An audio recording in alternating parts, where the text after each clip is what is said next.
Hi guys, welcome back to the channel. I feel like with this hairdo I look like a flight attendant and my pajamas, but we are gonna make, I feel like this is the ultimate spring and summer cookie, Funfetti cookies. That's literally all I have to say. They are so good in basic baking ingredients. All right, let's get into it. First, we're gonna start with our butter. This is 1 stick, which is equivalent to 8 tablespoons or 4 ounces of some unsalted butter. Whether you have salted, doesn't matter. I don't really think it makes that big of a difference. I melted it in the microwave, but I let it cool on the counter for about 15 minutes just so it's not piping hot. Melted, but still cool to touch. Then we can add 1/3 cup of some brown sugar and 1/3 cup of some white sugar. The mixture of white and brown sugar together results in a super nice and chewy cookie. Then we can start by whisking this stuff together. So when they sent me this, it was like a 5-in-1. So there was like an immersion blender, bottom piece, a whisk, and a couple other attachments. I'll be honest, this is the cheapest feeling whisk I've ever seen. So we'll see if I even end up getting to use this or I just switch to a handheld one. Either way, you can do it by hand, same way. I pray that this works. Oh my goodness. Okay.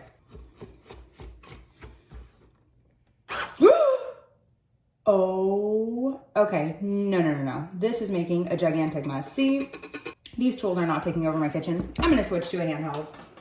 Yeah, okay. Doing it by hand is a lot better. We're just gonna go until things are nicely dissolved and the color gets a little bit lighter, probably like a 1.5 minutes. Once that's done, we can add 1 egg, 1/2 teaspoon of some vanilla extract. You guys know I ran out of vanilla extract. Okay, that was more like a teaspoon. It's okay. I just have vanilla bean paste from Trader Joe's. This is so good. Then we can add 1 tablespoon of some honey. The honey really helps with getting like a nice, super tender, lacy edge. It's like the secret ingredient in this cookie. Always pop the yolk, then whisk in from there. And it's also important, you guys heard me in the beginning say that you don't want your butter to be very hot in the beginning because you want, first off, to be able to handle it, but then 2, you don't want to immediately start melting your sugar because then that's going to turn into liquid. Then you have a super wet cookie. And also at this point, then you wouldn't want to scramble your eggs. So we just want to make sure that's well combined, that you don't see any like big pieces of egg, but you don't want to over whisk it because then your cookie's going to rise a ton and then just fall. Every sweet needs a little bit of salty. It helps balance out the flavors. About 1/2 teaspoon of some salt. We'll put this aside and work on our dry ingredients. First, for our dry ingredients, we're gonna do 1 3/4 cup of some flour, then 1/2 teaspoon of some baking powder, and 1/2 teaspoon of baking soda. Then we'll take our little silicone scraper, just make sure stuff is well combined. Looks pretty good. Just gonna make a tiny little hole in the center.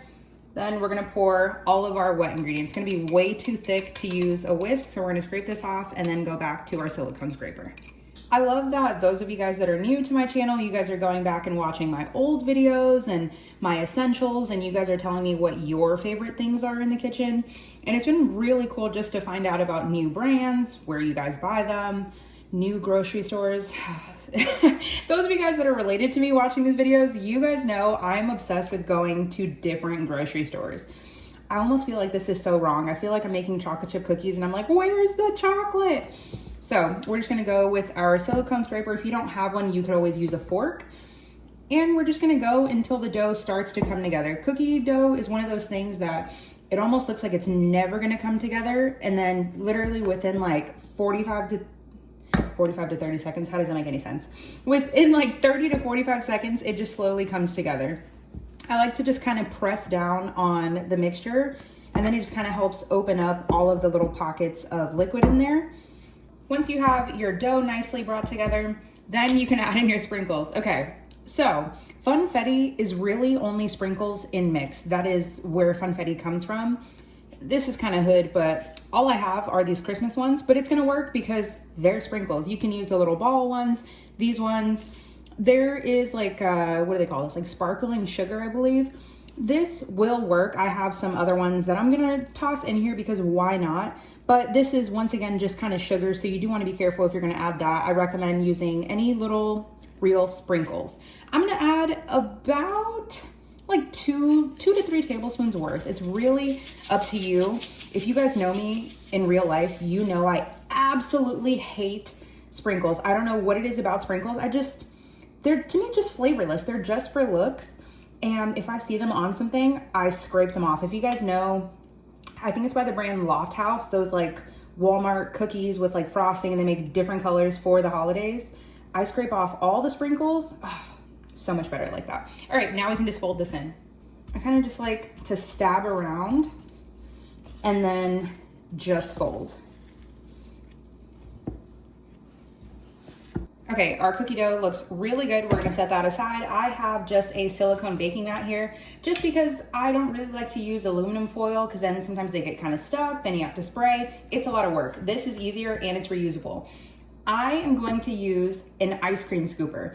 This to me is like the tiniest ice cream scooper I've ever seen in my life. I use this as a cookie scoop.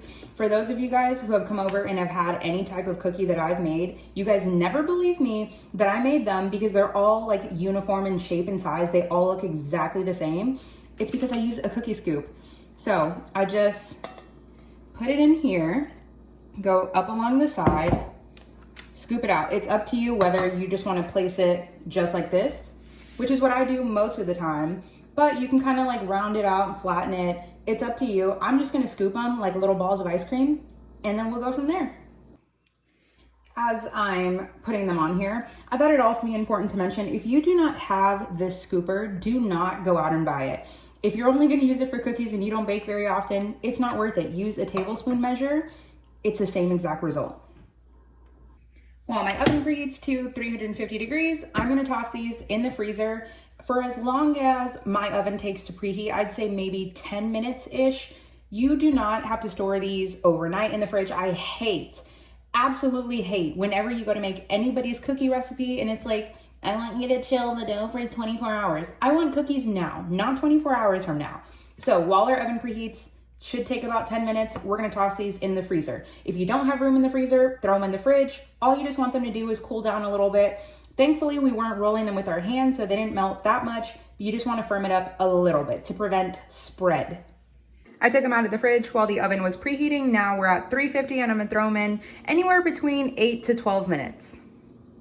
Okay, they came out super perfect after 10 minutes. Now what I'm gonna do is take a little spatula and just gently press down. You don't wanna like completely flatten them.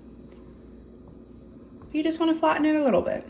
And then we'll toss it in for 2 more minutes. After those extra 3 minutes, now the bottom, you don't want it to get too brown. You still want them to maintain their chewiness. I'm gonna put it on a little cooling rack here and just let them chill out for at least 15 to 20 minutes.